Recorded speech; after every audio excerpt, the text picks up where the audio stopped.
झारखंड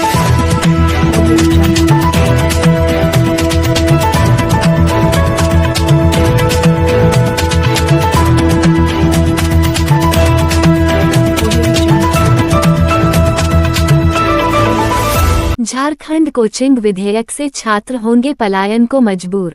विगत कुछ दिनों पहले झारखंड विधानसभा द्वारा कोचिंग संस्थानों के लिए पारित विधेयक में बहुत तरह के नियम कानून लगाए गए, जो यहाँ के गरीब व होनहार छात्रों के भविष्य के हक में उचित नहीं है। खासकर दंडस्वरूप 5 लाख से 10 लाख एवं सिक्योरिटी मनी 5 लाख के साथ निर्णायक मंडली में कोचिंग संगठन के किसी भी सदस्य का भागीदारी न होना आपत्तिजनक है। धनबाद कोचिंग एसोसिएशन के अध्यक्ष श्री मनोज सिंह ने बताया कि सभी जनप्रतिनिधि को शिक्षा जैसी संवेदनशील मुद्दे पर फिर से एक बार सोच समझकर विचार करना चाहिए, जबकि झारखंड में शिक्षा में हम पिछड़े हैं।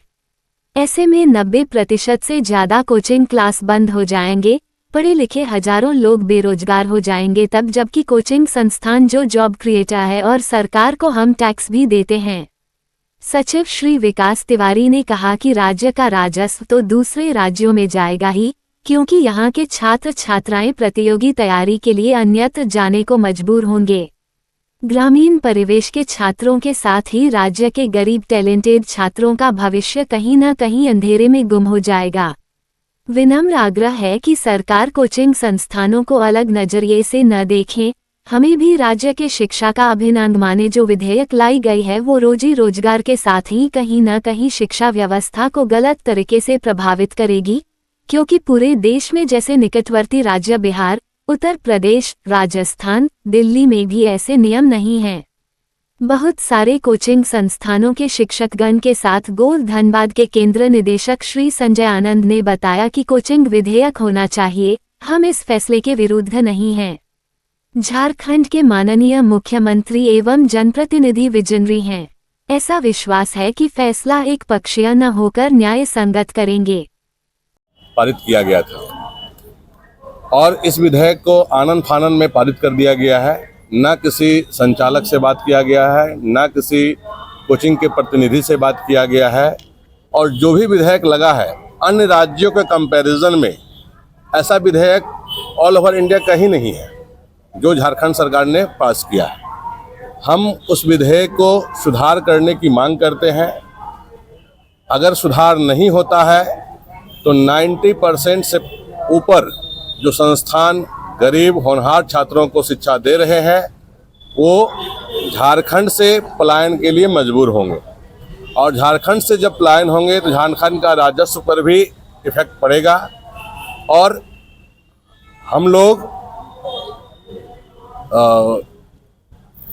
रोजगार देने वाले हैं, रोजगार सृजन करने वाले हैं। रोजगार हम लोग सरकार से मांग नहीं कर रहे हैं। आपकी विधेयक को हम मानने के लिए तैयार हैं, लेकिन एक ऐसा विधेयक बनाया जाए जो सबों के हित में हो, क्योंकि ग्रामीण इलाके में भी बहुत सारे छात्र छात्राएं हैं और मेधावी हैं। वो अपना रिजल्ट संस्थान के बल पर, कोचिंग संस्थान के बल पर देते हैं। जो भी क्या होगा खत्म हो जाएगा धीरे धीरे। मनोज कुमार सिंह, अध्यक्ष धनबाद कोचिंग एसोसिएशन। मनमाना बढ़ेगा तो फिर जितने भी डिस्ट्रिक्ट हैं हर जगह पर ऑफिसरशाही बढ़ेगी। ऑफिसरशाही बढ़ेगी तो यहाँ भ्रष्टाचार बढ़ेगा। जब झारखंड प्रदेश पहले से शिक्षा में जरा सा पिछड़ा है तो क्या ये न्यायोचित है कि जहाँ पर 90% से ज़्यादा कोचिंग संस्थान बंद हो जाए? सरकार को ये समझना होगा कि स्कूल के साथ साथ कोचिंग संस्थान के भी कहीं न कहीं एजुकेशन में भूमिका है, कि जहाँ के बच्चे झारखंड से पूरे इंडिया में, स्टेट में कहीं जा रहे हैं, टॉपर बनकर के जा रहे हैं और यहाँ का परचम लहरा रहे हैं। जब यहाँ के बच्चे अगर वो एजुकेशन नहीं मिलेगा तो आप पत्रकार महोदय के माध्यम से मैं ये कहना चाहूँगा, सरकार तक को जगाना चाहूँगा, ये चीज़ें ये होगी कि बाद में यहाँ के पढ़े लिखे नौजुवक तो बेरोजगार होंगे ही, यहाँ के जो बच्चे जो आगे अपना करियर तलाश रहे हैं बड़े बड़े सपने देख करके, उनको यहाँ से दूसरे स्टेट में जाने के लिए मजबूर होना पड़ेगा और पलायन बढ़ेगा। पलायन बढ़ेगा तो गवर्नमेंट की रेवेन्यू भी जाएगी, जबकि हम लोग जीएसटी के रूप में या बहुत सारे ऐसे टैक्स हैं जो हम लोग देते हैं, तो यहाँ रेवेन्यू भी जाएगा। ग्रामीण क्षेत्र के गरीब बच्चे और जो टैलेंटेड बच्चे हैं, जो ये उम्मीद के साथ आते हैं संस्थानों में कि हम वहाँ जाएंगे तो मुझे अच्छे टीचर मिलेंगे भी और हमें सपोर्ट भी मिलेगा, तो उनका वो सपोर्ट बंद हो जाएगा, तो हम समझते हैं कि कहीं ना कहीं यहाँ एजुकेशन भी प्रभावित होगा।